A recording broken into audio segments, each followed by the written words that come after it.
ang uniformeng kupas na may bahid ng dahas.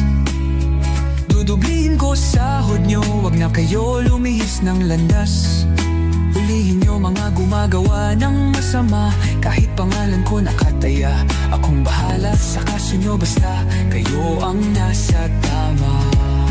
Pero ano ang isinukli? Bakit kayo nagpunyagi? Pinakain nyo sa mga estranghero ang 80 na lolo'y parang may mali.